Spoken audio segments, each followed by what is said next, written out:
una mujer de 28 años de edad sin antecedentes de enfermedad anterior que acude al servicio de urgencia por tos, expectoración de varios días, sin aquejar otra manifestación clínica salvo disnea moderada.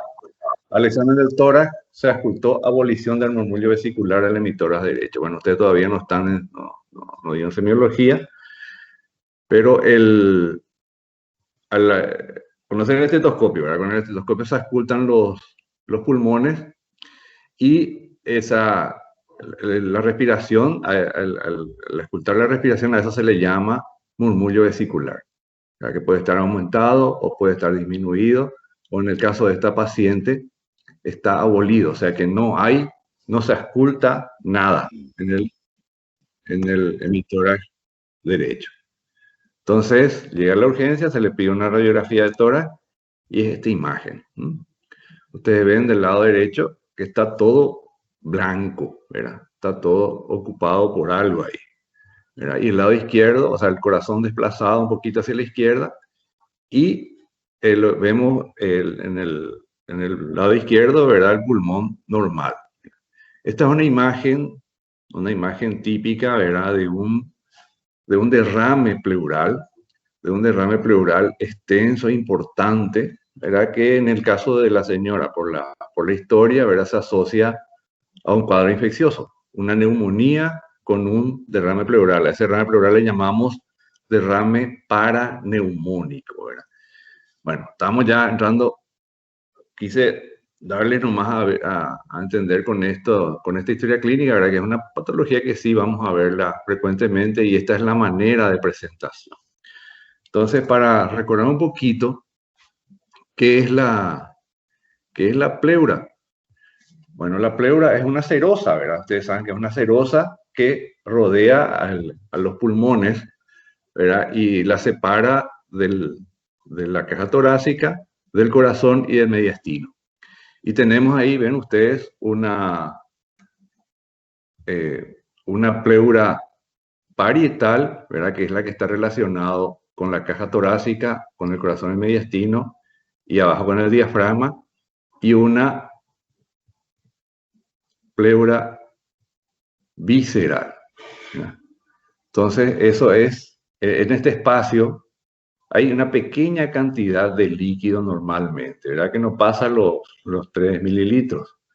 Y hay una cierta presión también a ese nivel. Entonces, lo que permite la pleura es que el pulmón no roce directamente con las estructuras que están al lado de ellas.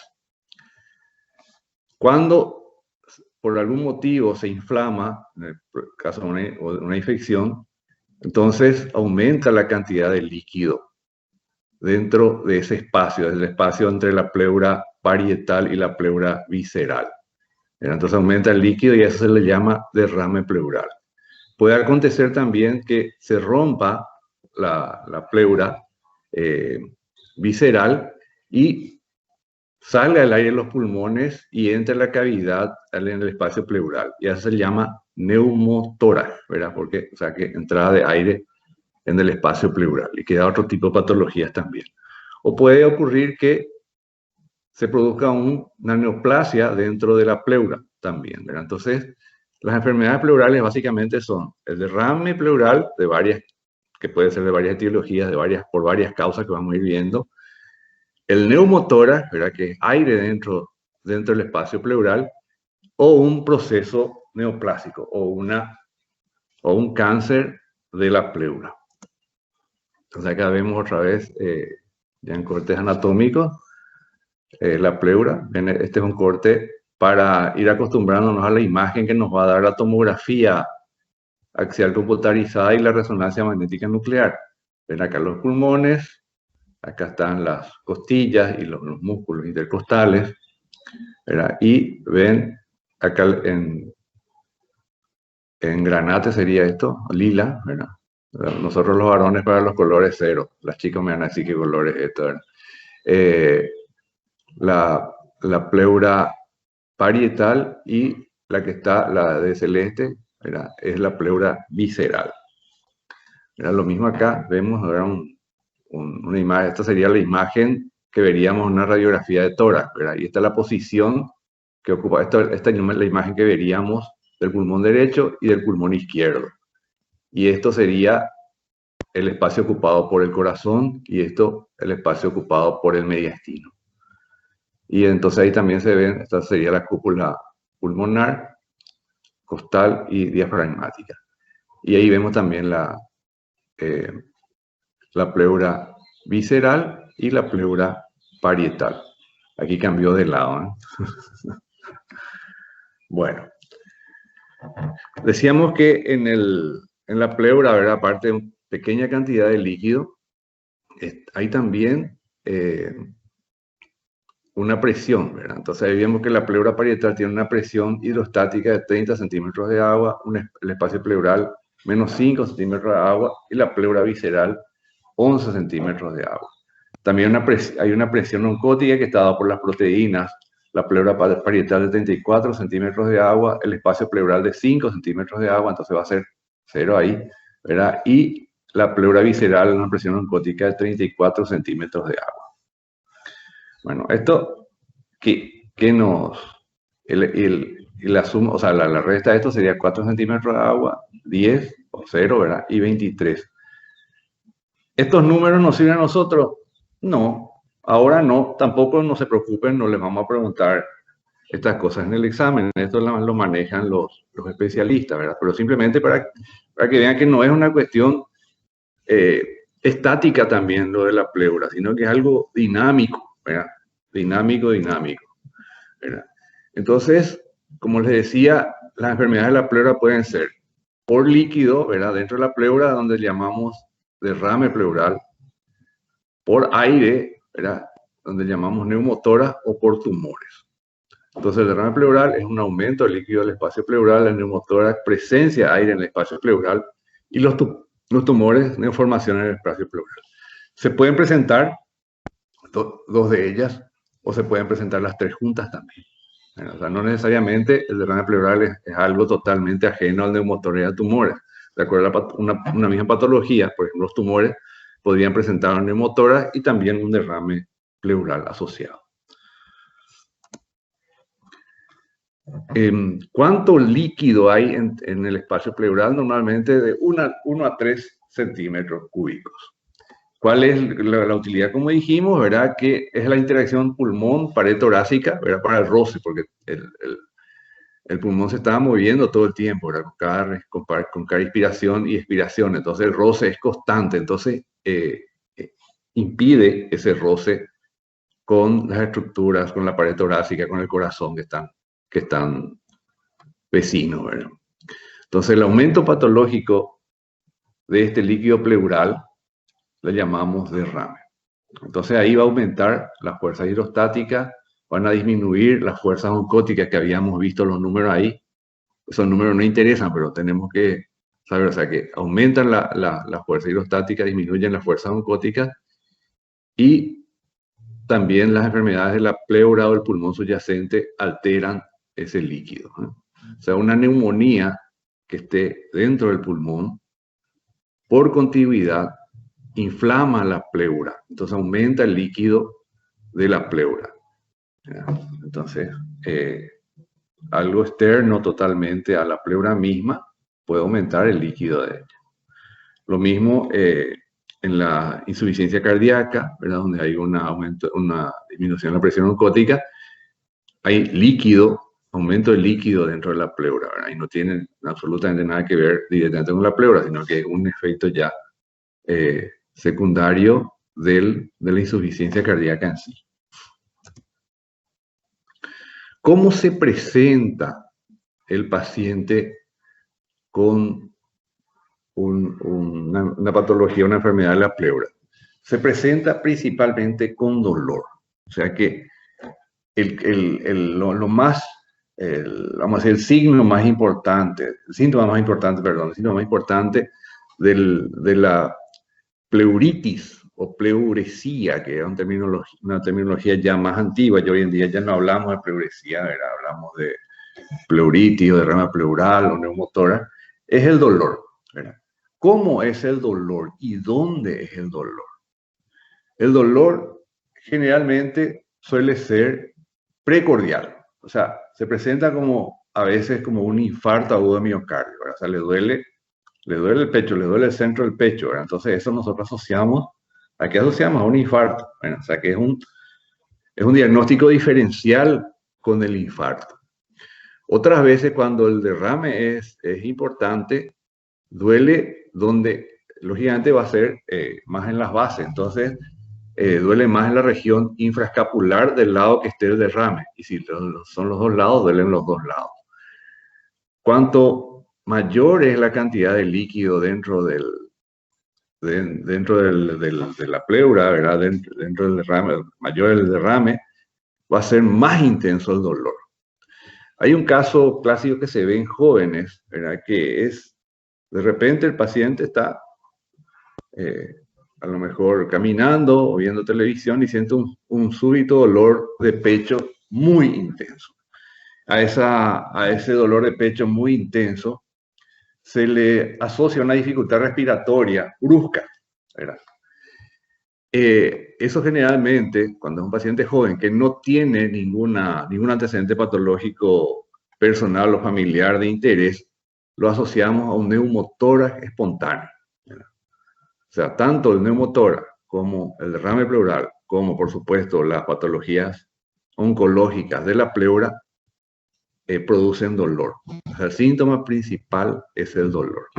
Ahora, no significa que todo el dolor de pecho sea una patología de la pleura. Es totalmente, no es relación directa. Como les comenté al principio, era un dolor de pecho que nosotros asociaríamos más a un infarto que a un problema de la pleura. Se presenta igual. Era un dolor de espalda que puede ser una neumonía, se presenta igual. Entonces, siempre nosotros los síntomas tenemos que, o sea, eso ya tienen que ir aprendiendo desde chiquitos, vamos a decir, en la medicina. Los síntomas siempre se tienen que asociar al paciente. O sea, ¿en quién se está dando? ¿Se está dando en un paciente joven? ¿Se está dando en un paciente de 40, 50 años? ¿Se está dando en un anciano? Ese dolor se está dando en un paciente totalmente sano, se está dando en un paciente hipertenso, se está dando en un paciente con insuficiencia cardíaca, se está dando en un paciente con una enfermedad broncopulmonar crónica, se está dando en un paciente asmático, ¿verdad? Entonces, siempre, ¿en quién? O sea, es importante el síntoma, dolor. ¿Cómo es el dolor? ¿Es intenso o no es intenso? ¿Es un dolor tipo puntada? ¿Es un dolor quemante? ¿Es un dolor como un apretón, como una presión? ¿Cómo es el dolor en las patologías de la pleura? Es un dolor tipo puntada, intenso, generalmente continuo, que se exacerba con las respiraciones. O sea, uno va respirando, trata del paciente de no respirar luego. ¿Por qué? Porque le duele más. Respira profundamente y le duele más. ¿Qué es lo que produce el dolor? Hay terminaciones nerviosas en la pleura. Entonces, al extenderse la pleura, eso es lo que produce el dolor. Entonces, el dolor en estas patologías, generalmente son intensas. Entonces, es importante la característica del dolor, cómo se presenta, en qué momento se presenta, pero es importante también en quién se está presentando. Bueno, el otro signo importante dentro de las patologías de la pleura es la dificultad respiratoria. La dificultad respiratoria que nosotros acá le llamamos disnea, ¿verdad?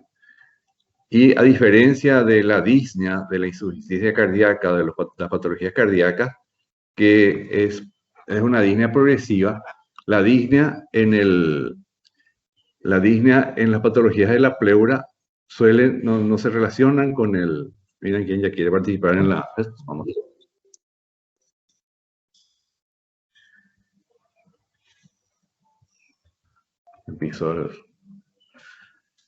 Me pisó el teclado la gata, perdón.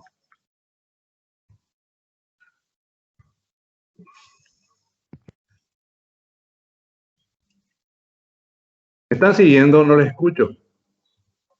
Sí, profe. Sí, doctor. Sí, profe, te escuchamos. interrupción. Bueno, entonces la disnea, ¿verdad? Que a diferencia de la disnea que se va a producir en las patologías cardíacas, no se relaciona con el esfuerzo. O sea, es una dificultad respiratoria en reposo, ¿verdad? Y que también se relaciona con la cantidad de derrame. Si el derrame pleural es pequeño, la dificultad respiratoria o la disnea va a ser pequeña. Si el derrame pleural es importante, la dificultad respiratoria de la disnea va a ser muy importante. Y como tercer síntoma importante es la fiebre, ¿verdad? La fiebre que lógicamente ahí vamos a asociar normalmente a una infección, ¿verdad? Una infección que puede ser viral, puede ser bacteriana o puede ser por hongos. Años atrás, ¿verdad? Les hablo en los 70, 60, 70, la causa principal de derrame pleural o pleuresía era la tuberculosis.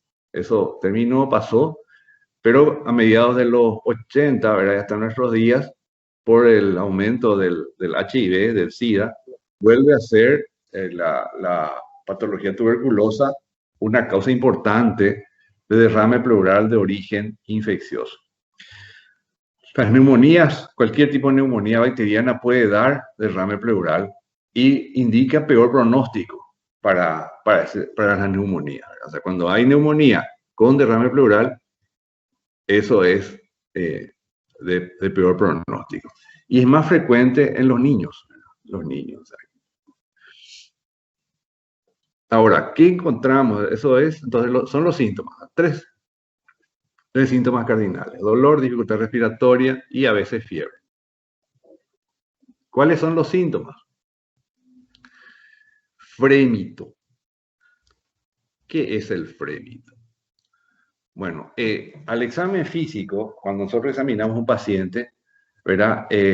Lo que, no sé si en un examen físico usted o le acompañaron a algún pariente, el médico coloca la mano en la espalda, ¿verdad? Por debajo de las escápulas y le pide al paciente que diga 33. ¿Escucharon alguna vez? ¿No? ¿Fueron alguna vez? Sí, ¿verdad? Sí, bueno, esa,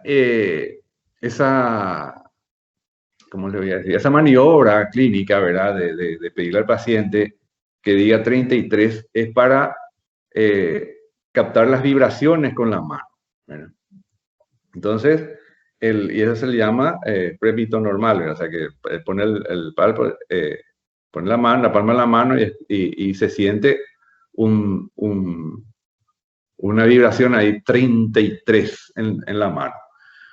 En el caso del derrame, como hay líquido en esa zona, no se transmite el frémito, no se transmite el frémito vocal, ¿verdad? La vibración no se transmite, entonces uno pone la mano ahí y es como tocar una madera, ¿verdad? La mesa o lo que sea, no siente el frémito. Otro síntoma importante es la percusión. La percusión, como dice su nombre, se hace con los dedos, ¿verdad? Se coloca el dedo del medio, ¿verdad? En el espacio intercostal, ¿verdad? Presionando ligeramente, y con el dedo de la otra mano, ¿verdad? Se golpea como un martillito sobre el dedo, ¿verdad? Y a eso se lo llama percusión. Como en los pulmones hay aire, ¿verdad? Entonces suena como un tambor, ¿verdad? Suena como un tambor. Entonces hay una... y en el caso del derrame, ¿verdad? Se pierde ese sonido tipo tambor, ¿verdad? Y es mate, es como golpear una superficie sólida, ¿verdad? Entonces el frémito en primer lugar, la percusión, ¿verdad? Que es mate, ¿verdad? También se le hace respirar al paciente, se le agarra, ¿verdad? Del tórax y al hacerle respirar hay un movimiento de la mano, ¿verdad? Entonces, que es normal con cada respiración. Entonces, cuando el paciente tiene un derrame pleural, el lado que está con el derrame va a tener una movilidad disminuida con el otro lado. Entonces se va a mover, a extender bien, pero el otro lado no. Y por último, tenemos la auscultación, ¿verdad? En la auscultación, el murmullo vesicular, que es lo que uno ausculta, ¿verdad? En la inspiración y en la expiración. Eso se le llama murmullo vesicular. Porque cuando hay líquido en la zona o hay un tumor o hay aire entre la pleura, no se va a transmitir, por supuesto, el sonido de la expiración, del murmullo vesicular. Entonces, el murmullo vesicular va a estar abolido. Acá dice, en realidad disminuyó, pero en realidad es abolido. No va a haber murmullo vesicular, no se va a auscultar con el estetoscopio. No va a hacer nada, o sea, no. Entonces, dentro de los signos, ¿verdad? Del derrame pleural, es bastante significativos son los signos, o sea que un derrame pleural no pasa nunca desapercibido a un examen, ¿verdad? Ahora, hoy en día el problema es hacer el examen, ¿verdad? O sea, vos tenés, o sea, el examinar al paciente es una práctica dentro de la medicina moderna que se está dejando de lado, ¿verdad? Hasta el punto que hoy hablan que por la IA, la inteligencia artificial, nos van a reemplazar, ¿verdad? Y en que lo único que nosotros estamos, vamos a decir, en ventaja con la inteligencia artificial, el examen físico, que no puede hacer, ¿verdad? La inteligencia artificial. Simplemente hace pregunta, pregunta, pregunta y un montón de exámenes, ¿verdad? No, hoy en día tenemos, o sea, con el examen físico lo que nosotros hacemos es orientarnos hacia una patología. Y dentro de esta patología, de estas patologías, mejor dicho, de la pleura, el examen físico es rico, nos da muchos datos y nos da datos que nos van a hacer el diagnóstico. ¿Verdad? Nosotros después ya confirmamos nomás con los métodos auxiliares de diagnóstico, con la radiografía que les mostré, ¿verdad? Que una radiografía también, o sea, cualquiera la puede identificar como que hay algo ahí en uno de los pulmones. Entonces, es muy importante. Entonces, vamos a repasar. Las vibraciones vocales, ¿verdad? Que la sentimos, poner la mano contra el tórax del paciente y pedirle que diga 33, ¿verdad? O sea, el famoso, muchísimos chistes se hacen respecto, ¿verdad? Pero para eso sirve, ¿verdad? En segundo lugar, la percusión, ¿verdad? Que va a ser, en el caso del derrame, mate, o sea, no va a haber, no suena como un tambor. Después la movilidad respiratoria, que va a estar disminuida. Y por último, los ruidos respiratorios, en el murmullo vesicular, va a estar abolido. Cuando el derrame es crónico, y la cantidad de líquidos ya no es tan importante, se puede auscultar el roce entre la pleura parietal y visceral. Ese roce, ¿verdad? Que se da con cada respiración, suena como el roce del zapato, del cuero. Toman el zapato de cuero y rozan uno con otro, y eso da un sonido característico que se llama frote pleural.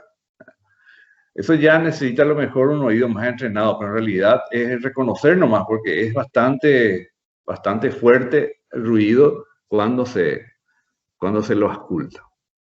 Entonces ven ustedes acá cómo con los síntomas, dolor, dificultad respiratoria y los signos, ¿verdad? Que hacemos el examen físico, nosotros tenemos nuestro diagnóstico de derrame pleural.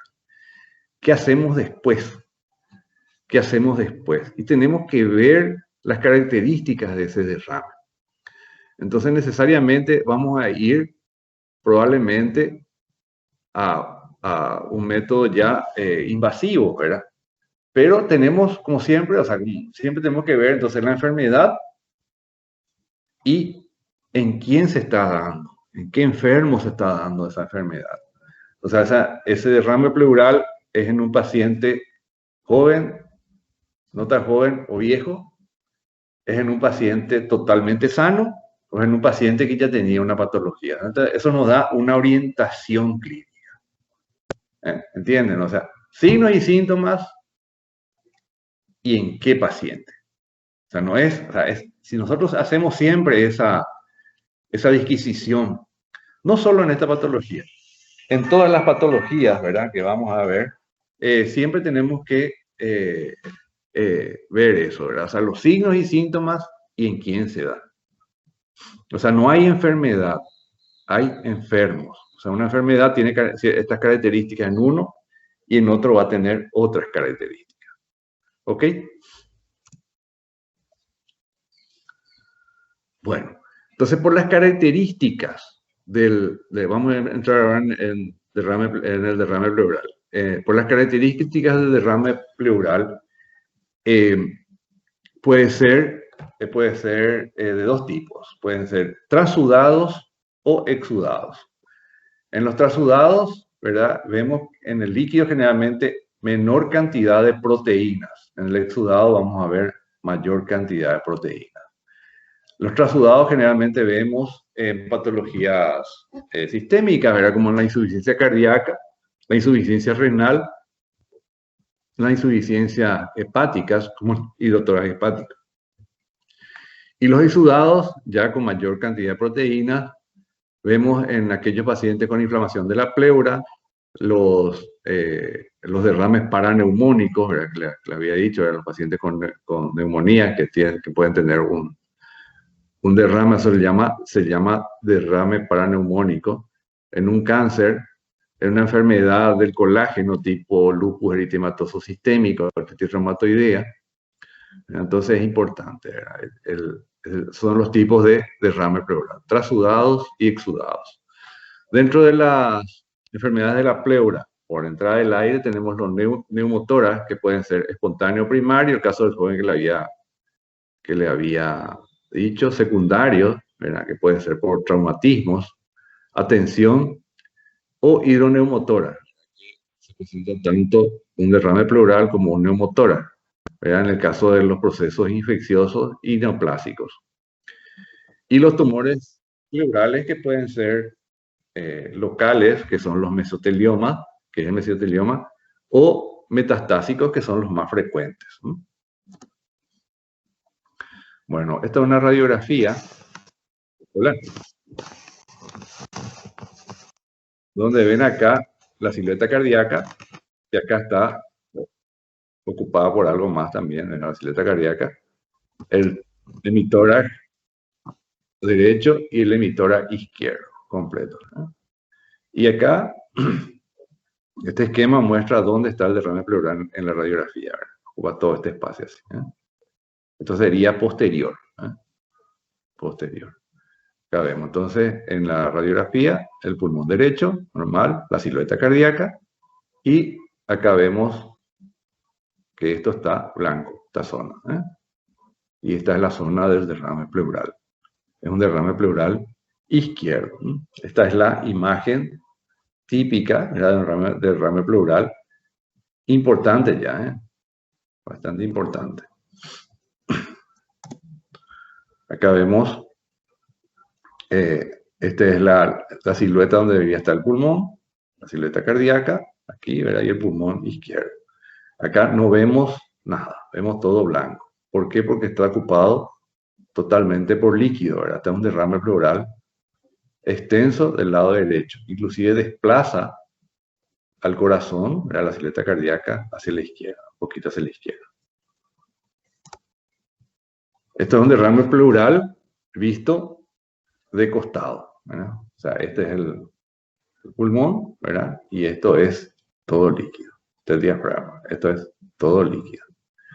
Y en la tomografía, mucho más fácil todavía de ver, vemos acá, este es el pulmón derecho, el pulmón izquierdo, esto sería la tráquea, la columna, ¿verdad? El pulmón derecho, el pulmón izquierdo totalmente expandido, sin problema, y el pulmón derecho acá chiquitito, ¿verdad? Y esto es un derrame importante. Por la densidad, ¿verdad? Yo les puedo decir hoy que esto es sangre, ¿eh? Casi tiene la misma densidad que el músculo, pero eso ya no importa. O sea, lo importante acá es que ustedes se den cuenta que este es el pulmón normal y este es el pulmón con el derrame. Bueno, ¿cómo nosotros medimos la cantidad? y medimos por la ecografía, ¿verdad? Esta es una ecografía, ¿verdad? Donde acá ven el hígado, ¿verdad? Y acá ven el derrame pleural, ¿eh? Importante. ¿Cuáles son las causas de derrame pleural? Pueden ser causas generales y locales, ¿verdad?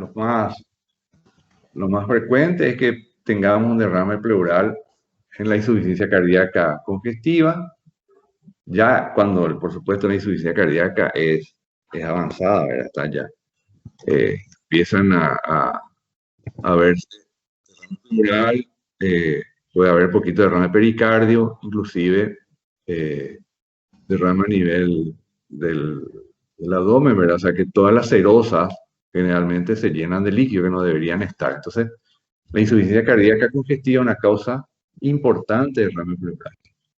Las neumonías, sobre todo la neumonía bacteriana, puede acompañarse de derrame pleural, ¿verdad? Se llama derrame paraneumónico, ¿verdad? O cuando es,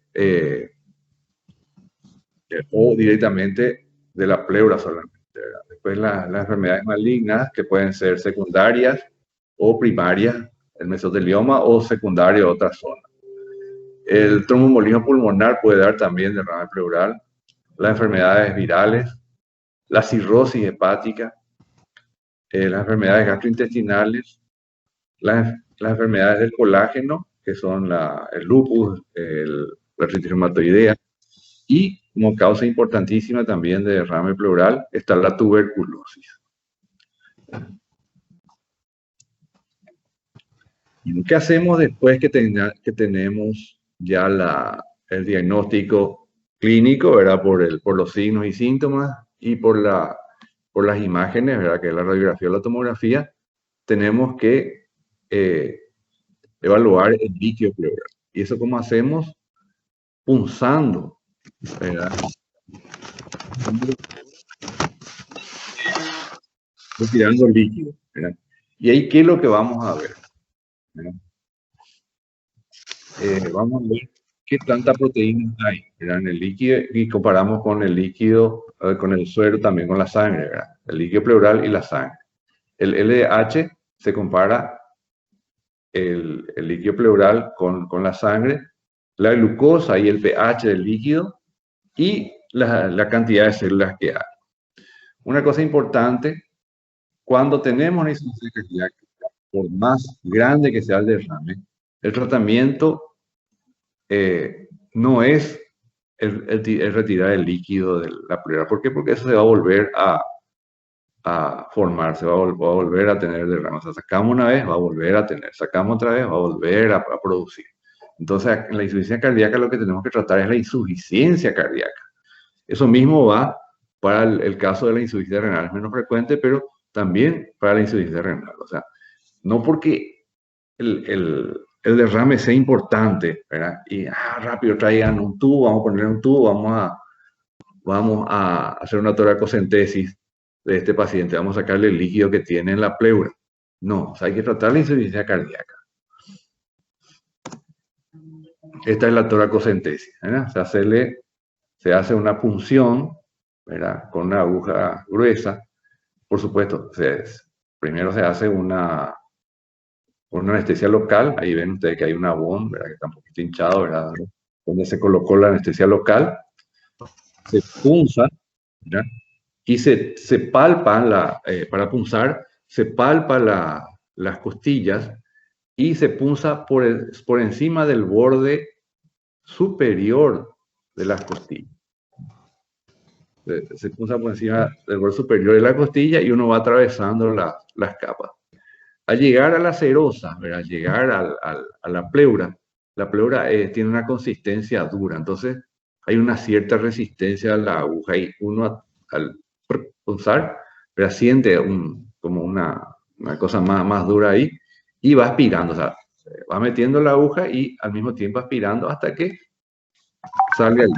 Y ahí ven ustedes, se aspira con la jeringa y con una llave de 3 vías, eso va a ir a un reservorio. Bueno, va punzando y le alivia muchísimo al paciente, pero acuérdense que el principal síntoma de este paciente era el dolor, ¿verdad? Entonces, alivia muchísimo, ¿verdad? Y esto sirve para dos cosas. Primero, para drenar el líquido, y en segundo lugar, para estudiar las características del líquido. O sea que lo vamos a hacer casi siempre, ¿eh? Casi en todos los casos vamos a tener que hacer una toracocentesis para diagnosticar la causa de nuestro derrame pleural. ¿Qué vemos? Las características, tenemos que analizar todas las características del líquido, el color, el olor, la viscosidad, si es claro, si es sangre, si hay pus, si es tipo chocolate, la densidad, medimos la densidad, las proteínas, el LDH, el pH, la glucosa, la cantidad de células que están ahí, qué tipo de células son, y generalmente son mononucleares. Cuando vemos polimorfos nucleares, eso es patológico, eso no es normal. Y tienen que haber pocas células, no hay muchas células ahí. Se hacen tinciones del líquido y cultivos si es que sospechamos en algo infeccioso. También pedimos la amilasa, factor reumatoideo, anticuerpos antinucleares, células LE, esto en caso de que sospechemos una enfermedad, un lupus o una artritis reumatoidea. Y después el ácido hialurónico y otros exámenes ya más específicos, si buscamos una patología más específica. ¿Cuáles son las características del líquido? Puede ser seroso, serohemático, puede ser hemorrágico, puede ser lechoso, puede ser negro, puede ser amarillo verdoso o puede ser viscoso nada más. En el caso del derrame seroso, serohemático, generalmente son los más frecuentes y generalmente no tienen una significación específica, se ve en la insuficiencia cardíaca, ¿sí? Se ve en la insuficiencia renal. Estos son los derrames que no tenemos que drenar totalmente. Si nuestra punción nos da un líquido hemorrágico, puede ser por un problema, por un cáncer, puede ser algo maligno o puede ser simplemente por un traumatismo, ¿verdad? Una fractura de costilla, ¿verdad? O una fractura cerrada de tórax, ¿verdad? Puede ser lechoso, ¿verdad? Quiloso, es grasa por colesterol, o puede ser un empiema, ¿verdad? Que sea pus directa. Si es negro, estamos ante una infección por hongos. Si es amarillo verdoso, una artritis reumatoidea. Y si es más viscoso, un mesotelioma. Acá vemos las características, un dibujo vale más que 1000 palabras, ¿verdad? El hemorrágico, esta característica, quiloso, es blanco. Y este es el trasudado, más característico de la insuficiencia cardíaca, insuficiencia pleural, insuficiencia hepática. Hemorrágica, trasudado. Bueno, como vemos, o sea, ¿se acuerdan que la principal diferencia entre el trasudado y el exudado es la cantidad de proteína? El trasudado tiene menos de 3 gramos de proteína y el exudado más de 3. Relación líquido-suero, menos de 6, menos de 0,6 el trasudado y menos de 0,6 el exudado. LDH en el trasudado va a estar baja. Y acá la gran diferencia en el exudado va a estar más de 200. O sea, el LDH es prácticamente el que nos da el diagnóstico. Y la relación LDH líquido suero menos de 0,5 en el trasudado y más de 0,5, igual o más de 0,5 en el exudado. Pero el LDH, fíjense, la diferencia que hay es lo que nos va a dar. Puede ser, lo que pasa es que, como en otras cosas de medicina, no todo es negro y blanco, sino que hay una gama de grises impresionante, ¿verdad? Y ahí es donde tenemos que tomar decisiones, ¿verdad? O sea, si es blanco o negro, cualquiera. Cuando todo es una gama de gris muy variada, entonces la decisión es mucho más difícil. Entonces, el trasudado está dado por la insuficiencia cardíaca, cirrosis hepática, síndrome nefrótico, insuficiencia renal y por hipoproteinemia, ¿verdad? Y acá hay un axioma de la medicina, ¿verdad? Que dice que esos trasudados tratan la enfermedad de base, ¿verdad? Insuficiencia cardíaca, cirrosis hepática, síndrome nefrótico, y estás tratando el derrame. Trata la enfermedad de base y tratarás el derrame. que quede bien, ese axioma es válido hoy en día todavía. Los exudados pueden estar dados por infecciones, neoplasias, metástasis primaria, enfermedad del tejido conectivo. Puede estar producido por pancreatitis, por síndrome postdaño cardíaco, por infarto agudo miocardio, que se llama síndrome de Dressler, por traumatismo, tromboembolismos pulmonares, por neumotoras, por acceso subfrénico. Entonces, una vez más, en la química pleural lo importante es la LDH y las proteínas. También la glucosa, ¿verdad? La glucosa generalmente está en un poquito alto, excepto en glucosa baja. En la tuberculosis, en el derrame paraneumónico, en el derrame maligno y en la pleuritis reumática. Y raros en el hemotora, en la enfermedad de Chuk-Strauss y en el lupus eritematoso. Población celular. Cuando están aumentados los neutrófilos, estamos ante una pleuritis aguda, una infección aguda. Cuando están aumentados los eosinófilos es porque hay un neumotora probablemente, hay un sangrado, drogas o parásitos. Cuando están aumentados los linfocitos, estamos ante una tuberculosis o un derrame pleural maligno. Depende también del número. Cuando hay el número de glóbulos rojos, cuando hay gran cantidad de glóbulos rojos, estamos ante un trauma o una malignidad directa. O sea, si vemos nuestro líquido pleural sanguinolento, ¿verdad? Tenemos que pensar en dos cosas. O hubo un trauma importante que hoy vemos muchísimo, ¿verdad? Con los accidentes de tránsito que llegan a las emergencias, o algo mucho más peligroso como una neoplasia. Cuando las células mesoteliales son mayores al 5%, no estamos ante una tuberculosis. Y en la citología, la presencia de células malignas. Bueno, si el derrame es infeccioso, cuando los leucocitos están aumentados, pueden ser generalmente más de 10.000. O sea, se relaciona con el plasma. O sea, ustedes saben que en el plasma es de 5.000 a 10.000 la cantidad de leucocitos, es lo normal. Cuando esos leucocitos están por encima de 10.000, puede ser por un derrame paraneumónico, daño cardíaco, una pancreatitis o tromboembolismo pulmonar. Pero cuando esos leucocitos están mucho más altos, están por encima de 50.000, ya hablamos de una infección directa de la pleura que se llama empiema. O sea, leucocitos por encima de 10.000, pero menos de 50.000, puede ser infeccioso, paraneumónico, puede ser por pancreatitis, puede ser un TEP, puede ser un síndrome de Dressler por infarto agudo miocardio. Y cuando está por encima de 50.000, estamos ante un empiema. Esto es importante saber, ¿verdad? Acá también tenemos que ver, hacemos la tinción de Gram, ¿verdad?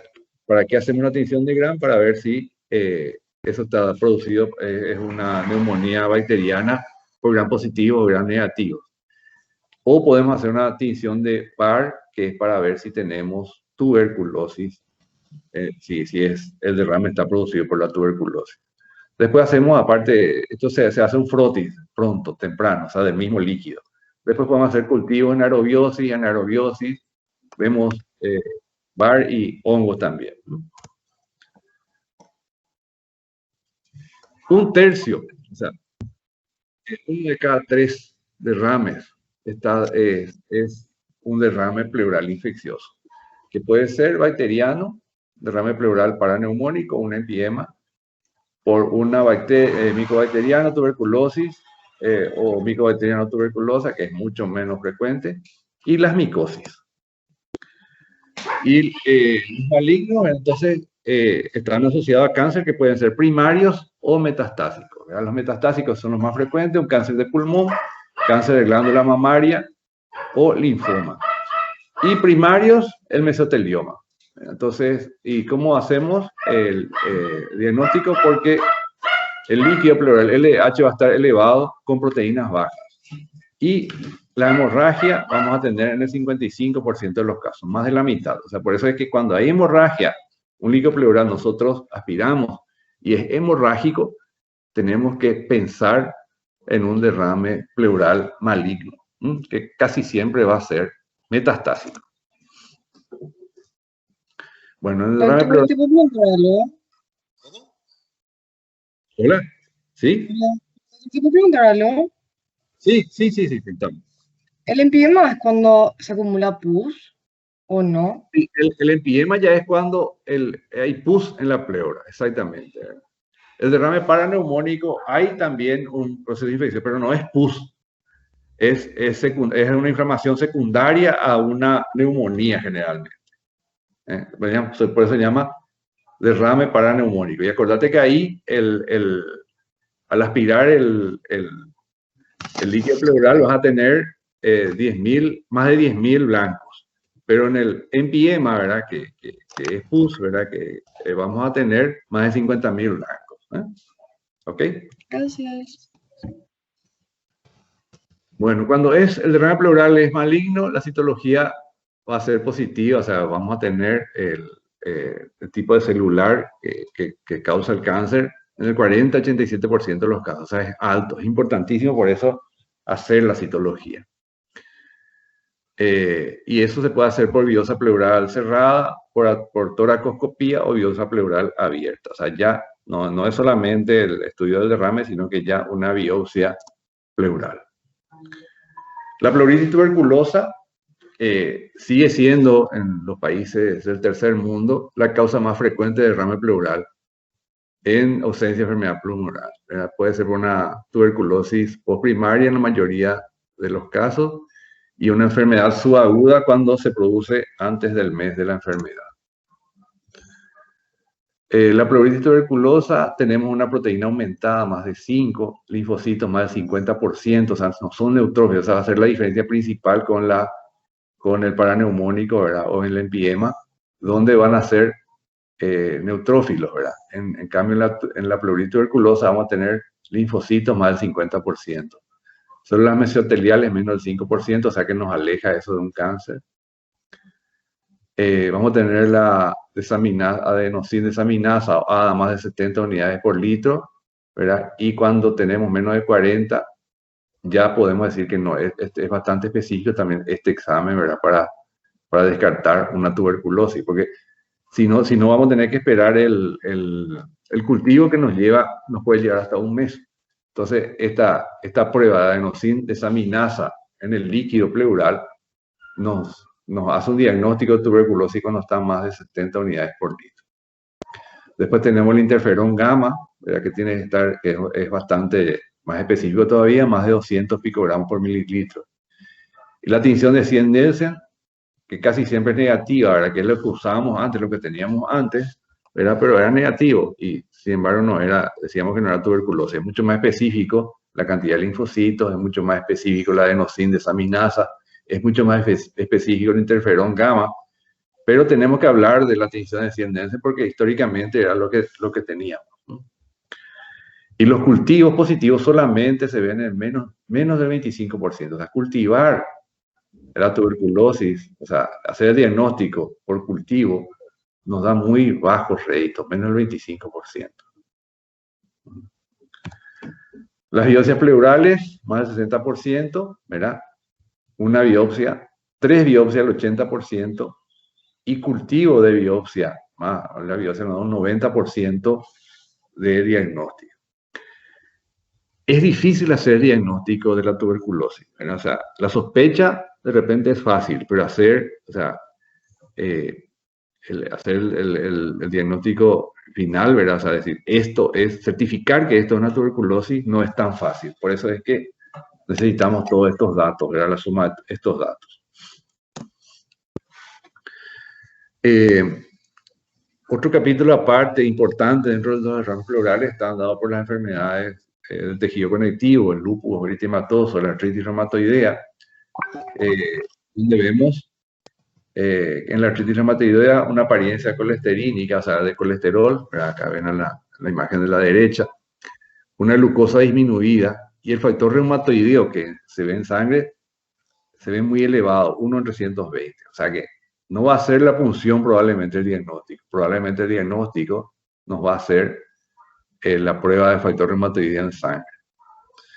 En el lupus eritematoso es un poquito más difícil, tenemos que encontrar células LE dentro del líquido pleural, Pero también, como en la artritis reumatoidea, finalmente el diagnóstico nos va a dar probablemente el plasma, ¿verdad? El anticuerpo antinuclear que va a estar 1 en 160.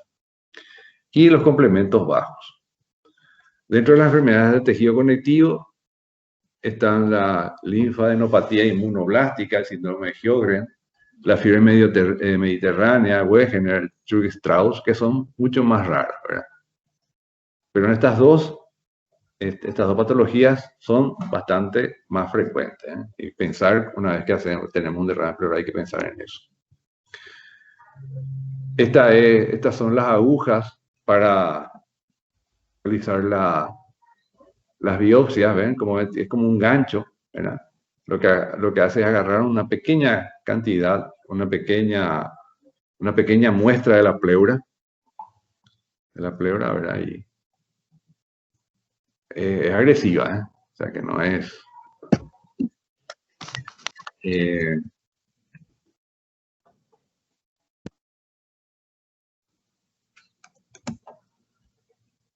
Bueno, la biopsia pleural, entonces tenemos la tuberculosis, donde vemos granulomas caseosos, VAR, más biopsia, más líquido, más cultivo, da un diagnóstico del 90%.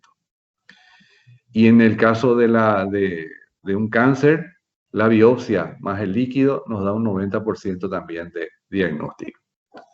Y acá, ¿verdad? Es raro en otras enfermedades. O sea, en otro derrame pleural, si sospechamos en otro tipo de derrame pleural, no es inclusive necesario hacer la biopsia pleural. Pero en estas dos patologías, en la tuberculosis y en los derrames pleurales que pensamos malignidad, la biopsia se impone, ¿verdad? Porque nos da un alto porcentaje de diagnóstico. Otro método auxiliar de diagnóstico es mirar directamente el espacio pleural, ¿verdad? Acá en el pulmón y la pleura parietal, ¿verdad? Entonces, se ve con este aparato, una visión directa, ¿verdad? Y entonces vemos ahí enfermedad pleural, lesiones pulmonares periféricas, y también nos sirven mucho para las lesiones mediastinales, sobre todo los ganglios en el mediastino, y nos ayuda a hacer biopsia a nivel del mediastino, que son zonas de difícil acceso por cirugía convencional.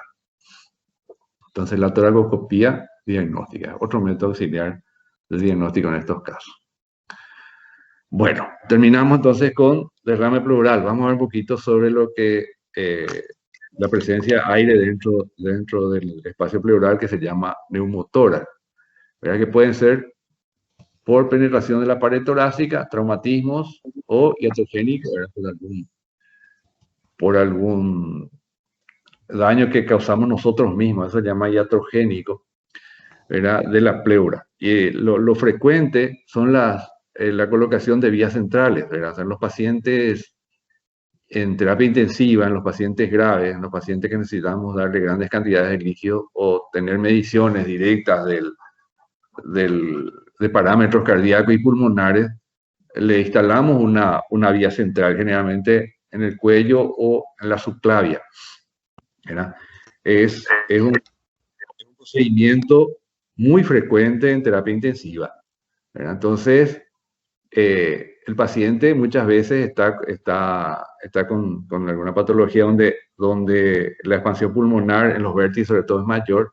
Entonces el daño de la cúpula pulmonar, ¿verdad? El daño de la pleura en el vértice del pulmón es muy frecuente, ¿verdad? Por punción directa, por punción de la yugular, o sea, un error, ¿verdad? O de la subclavia. Entonces, y ahí producimos un neumotórax, ¿verdad? Que por eso que siempre, después de una punción para una vía central, tanto de la yugular o de la subclavia, hacemos un control radiográfico posterior. Entonces, iatrogénico significa causado por nosotros, ¿verdad? Y lo más frecuente, las vías centrales, ¿sí? La yugular o la subclavia. Y los traumas que pueden ser cerrados o pueden ser traumas abiertos. Entonces esto es lo por penetración en la pared torácica, neumotórax. Después está el neumotórax por fuga del parénquima pulmonar, por fuga del pulmón. Cuando hay un barotrauma, por ejemplo, en un paciente que está intubado y respirado, le aumentamos mucho la presión, ¿verdad? Aumentamos además o calculamos mal la presión que le tenemos que mandar del respirador. Entonces causamos un barotrauma, una rotura de algunos alveolos pulmonares. Entonces el aire tiene una fuga y eso va hacia la pleura y eso produce un neumotórax. O cuando intubamos al paciente también podemos producir un barotrauma, ¿verdad? Una perforación de la tráquea y el paso del aire desde la tráquea hacia la pleura. Y las enfermedades pulmonares per se, ¿verdad? Las más frecuentes son los enfisemas pulmonares, pero cualquier otra patología, por ejemplo, las neumonías pueden dar también fuga de aire del pulmón hacia la pleura y producir un neumotórax. Entonces, neumotórax pueden ser por penetración en la pared torácica o por fuga del pulmón mismo. Y acá vemos del lado izquierdo, ¿verdad? Siempre miramos al revés, del lado izquierdo, el pulmón entero, ¿verdad? Con la pleura parietal y visceral. Y de este lado vemos el pulmón pequeñito acá. ¿Por qué? Por un neumotórax, ¿verdad? Que comprime el pulmón y no deja que entre aire ahí, ¿verdad? Entonces, por presión. Entonces, con cada respiración y de acuerdo al volumen, el neumotórax, ¿verdad? Eso va empeorando, ¿verdad? Y se vuelve un neumotórax a tensión. Fíjense acá, el pulmón está totalmente colapsado del lado derecho. Por supuesto, esto va a dar una disnea intensa, dolor, ¿verdad? O sea que importante, tanto como el derrame o más que el derrame. Bueno, el neumotórax puede ser espontáneo. El neumotórax puede ser por una rotura espontánea de la pleura visceral y una comunicación, un shunt, una comunicación directa del pulmón a la pleura. Y puede ser primario o secundario. El primario se ve, o sea, como su nombre dice, no tiene una causa específica, se produce en hombres jóvenes, generalmente, 5-1 con respecto a la mujer, y la edad de entre 20 y 40 años. Se produce por bullias subpleurales apicales, que generalmente son congénitas en el 80-100% de los casos. La característica del paciente es un paciente delgado, alto, o sea que ahí siempre hay una predisposición genética en el caso, o sea que ya tuvieron sus padres, ya tuvieron sus abuelos, entonces ese paciente puede volver a tener.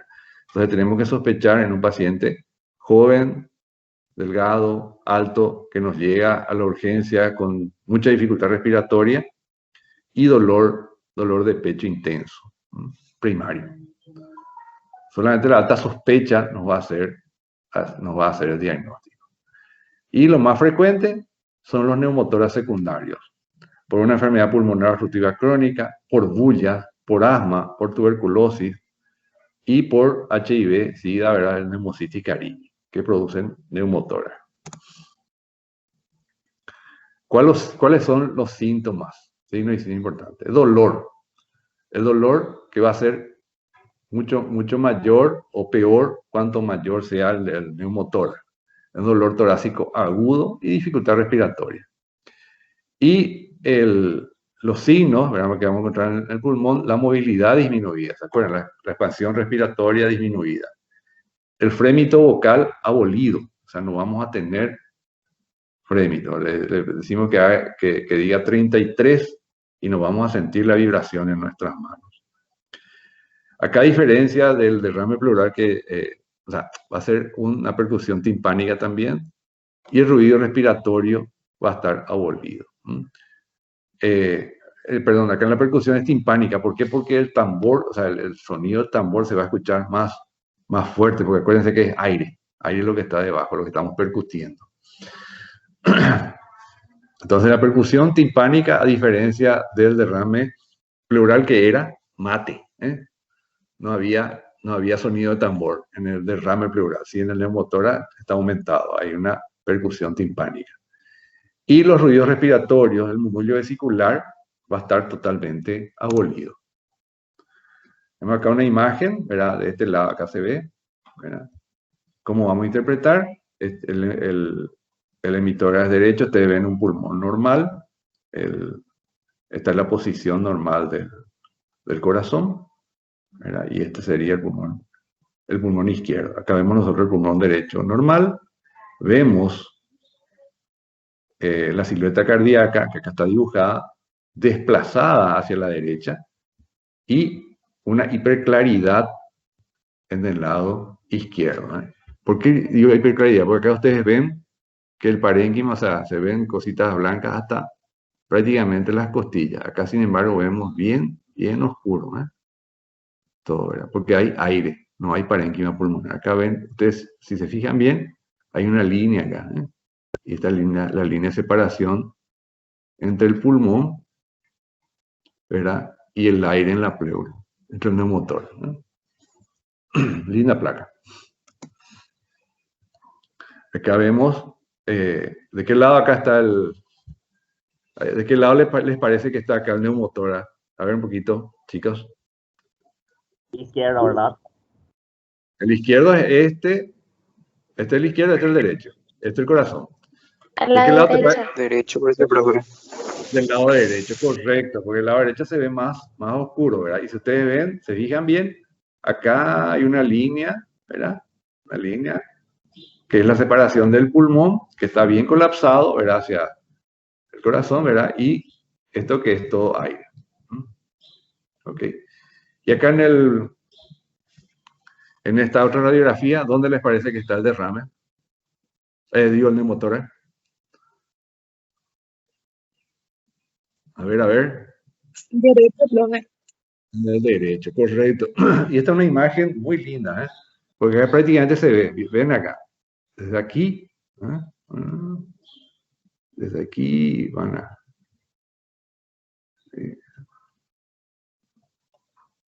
Me hace acordar mi examen de radiología.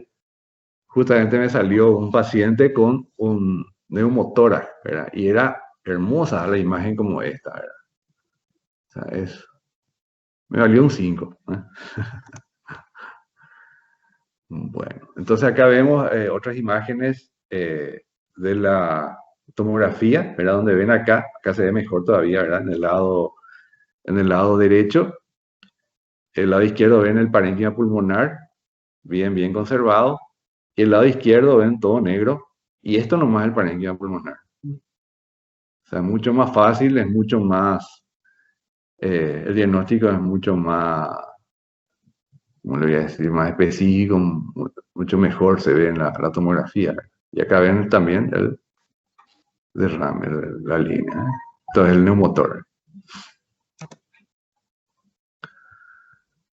¿Cuándo decimos que hay un neumotórax de tensión? Cuando el neumotórax desplaza totalmente las estructuras al lado opuesto, ¿verdad? Hay un atrapamiento aéreo y el paciente puede respirar cada vez menos, ¿verdad? Entonces hay un mecanismo de válvula, el aire entra pero no sale, ¿eh? Entonces por eso hay un atrapamiento de aire. Hay una desviación de la tráquea, hay una compresión pulmonar del otro lado, hay un compromiso hemodinámico, o sea, el paciente empieza a hacer taquicardia, empieza a bajar la presión, y ese diagnóstico tenemos que hacerlo rápido.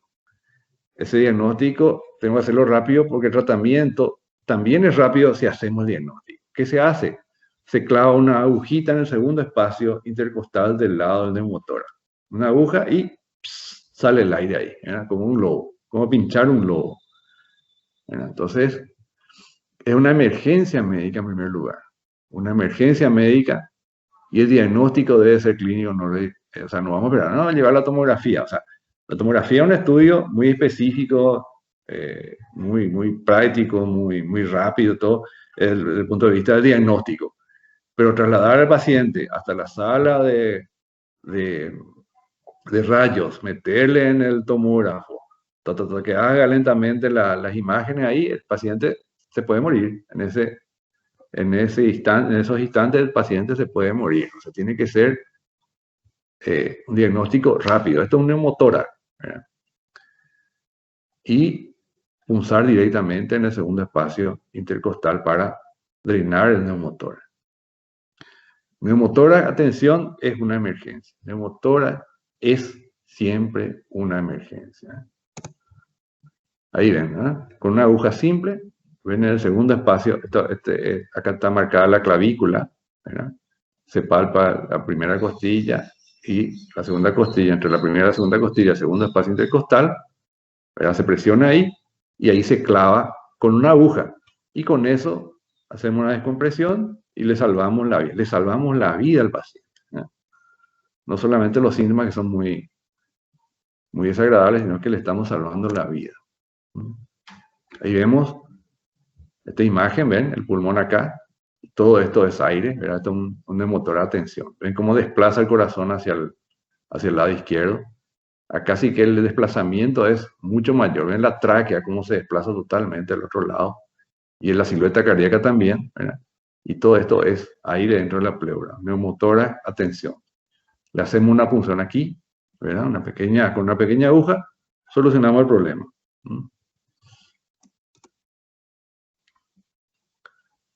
Este es, en el caso de un derrame pleural, ¿verdad? Cómo se hace cuál es el tratamiento. El drenaje se drena el líquido, ¿verdad? Se coloca una aguja, después se coloca un tubo que va a un recipiente cerrado, ¿verdad? Donde tiene comunicación en el aire, entonces el paciente va respirando y va drenando de a poquito el líquido pleural. Puede haber también un derrame pleural con neumotórax, sí, a eso se llama hidroneumotórax, ¿verdad? Y acá vemos las imágenes, ¿verdad? Donde en la tomografía es mucho más fácil todavía. Ven aquí el derrame, ¿verdad? Y esto es aire, y esto nomás es el pulmón, totalmente colapsado. Lo mismo acá, derrame, todo aire, ¿verdad? Y la silueta cardíaca desplazada hacia la derecha. Bueno, vamos a entrar, entonces vimos derrame pleural, neumotórax, y ahora vamos a ver los tumores pleurales. Los más frecuentes son los metastásicos, como les dije, ¿verdad? Generalmente metástasis del pulmón o de las mamas. Y los primarios, que son los mesoteliomas, que pueden ser malignos, que son los más comunes, y los benignos, que es raro. Otro tumor más raro todavía, pero que tenemos que saber que existe, es el tumor fibroso solitario de la pleura. El mesotelioma maligno, ¿verdad? No tenemos unos datos actualizados estadísticos nuestros, ¿verdad? Por eso usamos acá las estadísticas de Estados Unidos. Sobre 2.000 casos nuevos en Estados Unidos por año. Vemos una relación de hombre-mujer de 11.4 a 2.8. O sea que mucho más frecuente en los varones que en las mujeres. La incidencia se duplicó desde 1975 a 1984. Se duplicó. Y se relacionó con tóxicos del ambiente como la asbestosis, ¿verdad? Y produce microquistes epitelial, mesenquimatoso, fibroso y mixto. Y no hay un tratamiento satisfactorio. O sea, el mesotelioma maligno es un cáncer de muy mal pronóstico. La mayoría de los pacientes son pacientes adultos, ¿verdad? Y adultos mayores, entre 40 y 70 años, se ven 2/3 de los pacientes. Estos pacientes, ¿cuál va a ser la sintomatología? Dolor torácico y disnea insidiosa. Dolor torácico, que se presenta en el derrame pleural, que se presenta en el neumotórax, que se presenta en el mesotelioma maligno. Totalmente inespecífico, pero tenemos que pensar por eso siempre también una posibilidad de un dolor torácico. Pero acá tenemos que ver en quién se presenta. Primero un paciente entre 40 y 70 años y en un paciente que tiene historia de pérdida de peso. Pérdida de peso, tos seca, dolor torácico y disnea. Esto ya no es del derrame pleural ni del neumotórax. Entonces, en los pacientes con síntomas de enfermedad pleural inespecífica, tenemos que agregarle pérdida de peso y tos seca. Y polisemia intermitente, o sea, baja el azúcar en forma intermitente. Y también tienen osteoartropatía pulmonar hipertrófica, o sea que hay un problema de los huesos a nivel de las costillas. Este es el mesotelioma maligno. ¿Ven? Toda la pleura, toma toda la pleura, la imagen, ¿ven? Este es el pulmón adentro y todo esto acá. O sea, desde el punto de vista de imágenes, de tomografía de tórax, es un diagnóstico fácil. Y ustedes ven la densidad y el grosor de las costillas del lado derecho con respecto al lado izquierdo, ¿verdad? Mayor.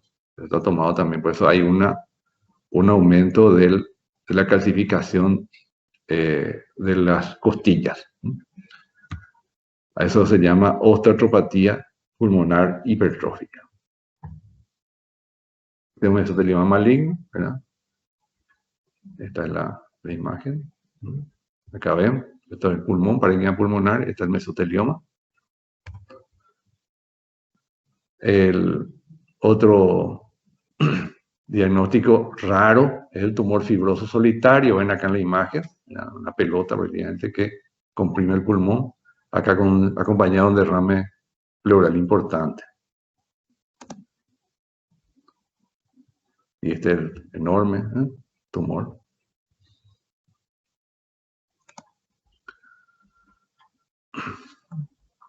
Bueno, ¿alguna pregunta hasta acá? Para descansar un poquito. Hola. Creo que no hay duda, doctor. ¿Cómo? ¿Cómo? ¿Alguna pregunta, algún comentario? ¿Alguna? Profesor, Sí. con respecto al neumotórax, habría que comparar entonces en la radiografía cuál pulmón es más oscuro con respecto al otro, ¿verdad? Claro, o sea que vos tenés que ver si hay parénquima, ¿verdad? Parénquima significa que vas a ver los bronquios así un poquito más claro, ¿verdad? Y el desplazamiento de la línea media, el desplazamiento de la silueta cardíaca, es una de las cosas que se ve en el neumotórax.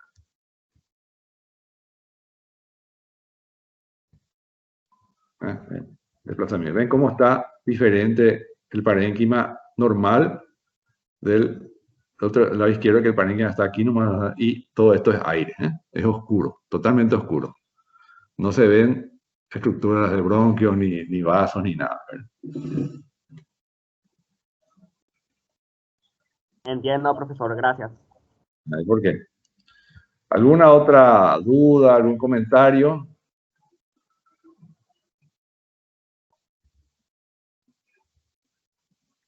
Profe, se le anestesia, ¿verdad? Antes de quitar el aire del neumotórax. Por supuesto. Ya Mengele ya no trabaja en estos días. Sí, se le anestesia. Se le anestesia, a veces inclusive se le seda un poquito para tranquilizar al paciente. Ya, gracias. Siempre se le anestesia, no, siempre. Profe, Sí, ¿y escucho. cómo sabemos hasta dónde meter la aguja, en qué momento retirar y demás? Y cuando vos estás introduciendo la aguja, ¿verdad? Vas aspirando a la vez. Cuando empieza a salir el líquido, hasta ahí metes, hasta ahí introducís la aguja. No hace falta que vayas más allá porque podés dañar el pulmón, ¿verdad? O dañar un vaso. Es muy importante la palpación, ¿verdad? De las costillas. Tiene que ser por encima, por el borde superior de las costillas. ¿Por qué? Porque si nosotros funcionamos el borde inferior de las costillas, acuérdense que el paquete vascular nervioso de las costillas van en el borde inferior, ¿verdad? O sea, que si se acuerdan por anatomía, ¿verdad? Entonces ahí podemos dañar un vaso importante y tenemos un accidente de punción, ¿verdad? Un sangrado importante. Entonces siempre, o sea, hay que cuidar de introducir la aguja por encima del borde superior de las costillas. Ahí está. Y al introducir se va aspirando, lentamente por supuesto. Y cuando uno, o sea, con la experiencia ya que se va haciendo con los años, uno siente al atravesar la pleura. Es un poquito más dura, ¡prac! Se siente algo ahí. Por eso no hay que hacerlo, remeter nomás. ¿Sí, verdad? Comentarios.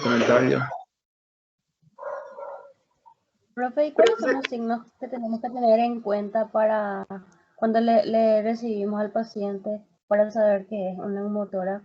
Ya que eso tenemos que diagnosticar en el momento, porque dijiste que es clínico.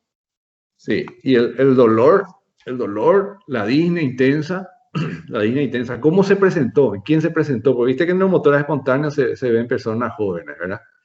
Y los otros neumotórax en pacientes ya que tienen una patología. O sea, vos tenés que sospechar cuando ves al paciente. Ya el paciente entrando en la urgencia, ¿verdad? Va sospechando qué posibilidad, qué patología puede tener él, ¿verdad? Como en toda la patología, ¿verdad? Y el paciente está muy disnéico, ¿verdad? Muy disnéico, o sea, le falta aire, se queja de mucho dolor y el examen físico, o sea, vos ves que no se expande el tórax, vos ves que no tiene, el timpanismo está aumentado, ¿verdad? El tambor suena más fuerte, ¿verdad? Las vibraciones vocales están abolidas y, bueno, entonces ahí tenés que decidir, ¿verdad? Una decisión del momento. Pero los síntomas son similares, ¿verdad? Los síntomas, por eso es importante. Es importante ver pacientes también, ¿verdad? Son importantes las urgencias. Siempre, sobre todo cuando ustedes empiezan a trabajar, inclusive siendo estudiantes, ¿verdad? Yo les recomiendo que vayan a las urgencias porque es ahí donde se aprende mucho, ¿no? Una cosa es leer, una cosa es saber toda la parte teórica, pero también hay que ver pacientes. Y por supuesto, después, una vez que terminen, ¿verdad? La vida hospitalaria, la vida es importante, ¿no?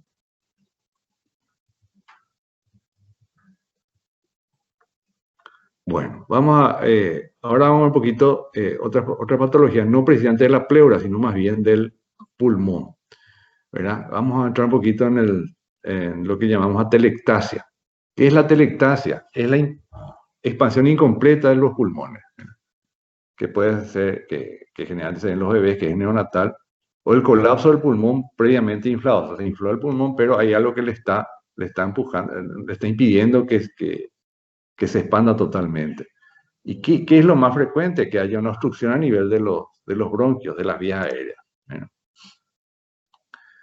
Entonces ahí tenemos la atelectasia por reabsorción, que es por obstrucción, puede ser también una atelectasia por compresión. Por ejemplo, en el derrame pleural vamos a tener una atelectasia, lo que vimos, era el pulmón comprimido desde afuera, vamos a decir, y una atelectasia por contracción cuando hay fibrosis pulmonar. Entonces, para acordarnos en la atelectasia tenemos IPPA, retracción del tejido pulmonar, expansión respiratoria disminuida, sabemos que respirar prácticamente no se expande, vibraciones vocales disminuidas, no van a estar abolidas, van a estar disminuidas. Hay matidez, ¿verdad? Y un murmullo vesicular disminuido o ausente, ¿verdad? Un patrón restrictivo. Acá vemos nosotros pulmón derecho, normal, ¿verdad? Y acá vemos todo blanco, ¿verdad? Que esto es una atelectasia del pulmón izquierdo, el pulmón se retrajo. El mediastino, ven ustedes que está desplazado hacia la derecha también. O sea que hay una tracción mediastinal. ¿Cuáles son los signos y síntomas? Acá también, dolor en el lado lesionado, dificultad respiratoria, disnea. Acá ya vamos a tener otros síntomas más que no teníamos en el ramo pleural, como la cianosis, ¿verdad? Que es la coloración oscura de la piel de los dedos, de los labios, ¿verdad? Tos, fiebre y generalmente va a estar acompañada también por síntomas cardiovasculares como un aumento de la frecuencia cardíaca en la taquicardia. Pueden ser producidos por enfermedades del mediastino, anterior prevascular, medio visceral o posterior surco paravertebral. ¿verdad? Y acá el diagnóstico es más difícil. Acá el diagnóstico es por imagen. Generalmente tenemos que optar por la tomografía computarizada o por la resonancia magnética nuclear. ¿Cuáles son las causas? Si es anterior, generalmente los timomas, que se ven en la miastenia grave. Los teratomas, tumores raros. Y lo más frecuente para nosotros, los bocios, las tiroides muy aumentadas, sobre todo los bocios que van hacia el tórax, los bocios cérvico-torácicos. Y a veces los linfomas. Hace poquito tuve un paciente con un linfoma que parecía un bocio, ¿verdad? Pero en realidad era finalmente el diagnóstico por anatomía fue un linfoma. En los adultos son más frecuentes los timomas. Yo he visto muy poco en toda mi práctica médica. O sea, eso también tiene que ver con la parte regional. Yo he visto muchísimos más casos por problemas de tiroides y linfomas. Profe, ¿qué es timoma? Timoma es un tumor del timo. Del timo. Ah, ya, gracias. Bueno. Las atelectasias en el mediastino medio se dan por adenopatías principalmente, ¿verdad? Por inflamación o aumento de tamaño de los ganglios, por teratoma, por el bocio endotorácico también, quistes pericárdicos, quistes broncogénicos, quistes enterogénicos. Posterior, por tumores neurogénicos, por adenopatías, por feocromocitoma, y en los niños son frecuentes los tumores neurógenos posteriores. Bueno, eso es simplemente para terminar porque entraba también la parte de... pero acá lo importante son discúlpenme, la patología de la pleura, el neumotórax, el derrame pleural y los tumores, ¿verdad? Bueno, preguntas. Preguntas. Hola. Profe, ¿dónde podemos leer este capítulo? Y yo les recomiendo, a mí me gusta mucho Harrison. Me gusta Harrison, me gusta, puede ser también Farreras, ¿ya? Ahora les recomiendo Harrison. ¿Ya? Profe, Sí. o sea, ¿de dónde viene el aire en el neumotórax? O sea, ¿por qué se acumula? El neumotórax bien, puede ser externo cuando es por daño, por una punción accidental, por ejemplo, era la pleura cuando uno hace una subclavia, por un traumatismo cuando hay una fractura de costilla, ¿verdad? Y la costilla, lesión, entra aire por ahí, o puede ser del pulmón, ¿verdad? Cuando hay una rotura pulmonar, ¿verdad? Espontánea, por ejemplo, un enfisema. O sea, el aire puede ser de hacia afuera o pulmonar, de adentro. Lo más frecuente es que sea de adentro. Y de adentro puede ser por traumatismo o alguna patología pulmonar. O sea, sí o sí tiene que haber digamos, un accidente o algo así, o una rotura de pulmón para que aparezca aire. Claro, para que aparezca aire tiene que haber una. Por ejemplo, en el neumotórax espontáneo es una rotura, una pequeña rotura del pulmón, ¿verdad? De una bulla. En el caso de los fumadores, de algún enfisema. Gracias, profe. Hay preguntas en el chat. No sé si vos tenés abierto el chat. Vamos a mirar un poquito. Sí.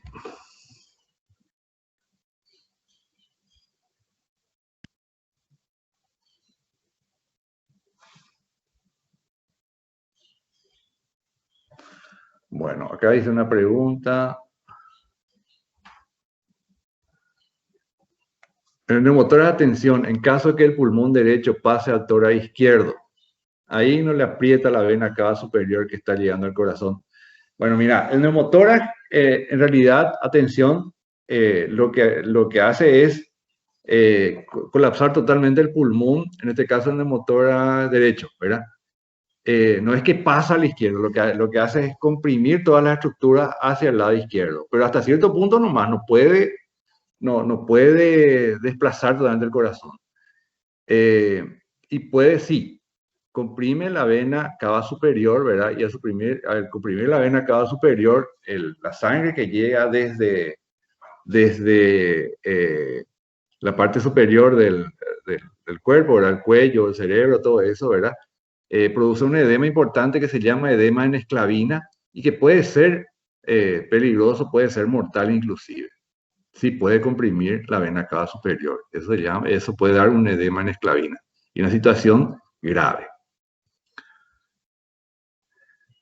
Bueno, el hidroneumotórax, ¿cómo se diferenciaría de los demás? El hidroneumotórax, perdón, Álvaro, ¿contesté tu pregunta o hay alguna otra cosa que querés aclarar? Con respecto al neumotórax, atención. Gracias. Está bien, ok. Bueno, el hidroneumotórax, ¿cómo se diferenciaría de los demás? El hidroneumotórax vas a tener la imagen, ¿verdad? En la radiografía, vas a tener la imagen de un derrame pleural y vas a tener también el pulmón desplazado, vas a tener imagen de aire dentro de esa zona del pulmón, ¿verdad? Entonces eso es hidroneumotórax. En cambio, en el derrame pleural solamente vas a tener el derrame en sí. ¿Está? Entonces el diagnóstico va a ser por la radiografía. Y por si tenés tomografía, por supuesto es un método mucho más preciso todavía. ¿Ok?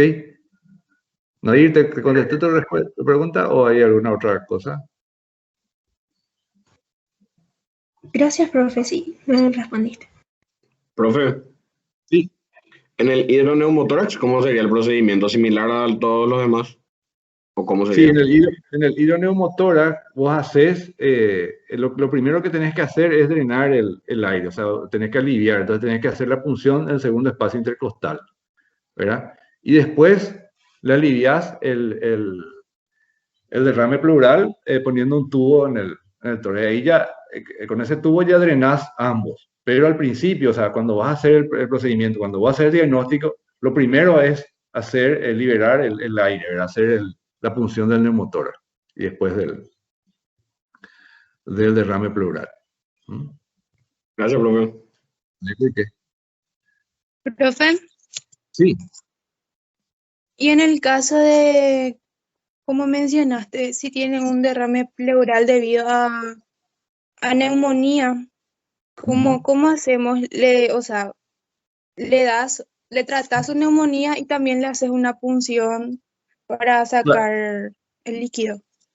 En los derrames paraneumónicos, ¿verdad? Los derrames paraneumónicos, depende, se punza y se saca el líquido, ¿verdad? Dependiendo de la cantidad, dependiendo que si ese derrame le está dando muchos síntomas al paciente. Cuando es pequeño, generalmente con el tratamiento de la neumonía, en 2 o 3 días mejora eso. Si no mejora, entonces sí se drena. Ahora, en el PIO, en el empiema, sí hay que drenar, ¿verdad? El empiema cuando ya hay, pues entonces uno hace la punción, cuentan los glóbulos blancos, si está por más de 10.000, ¿verdad? Es un paraneumónico, si está más de 50.000, es un empiema, ¿verdad? El empiema sí tenemos que drenar siempre. El paraneumónico casi nunca se drena, excepto si es muy, muy importante. Sobre todo en los chiquitos, sobre todo en las criaturas. ¿Contesté tu pregunta? Ok. Sí. ¿Alguna otra pregunta? Contesté todos los del chat, sí. Contesté todos los del chat. Bueno.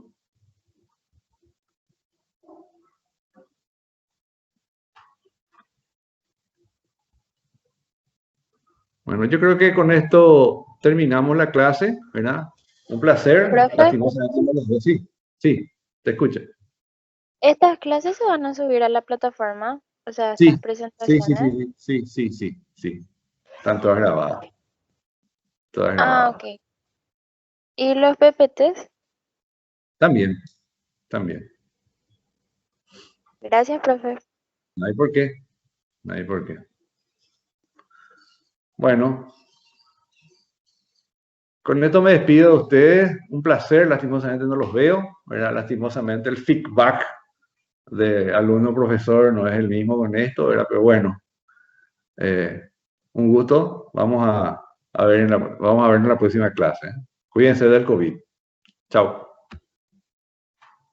Chao, profe. Gracias.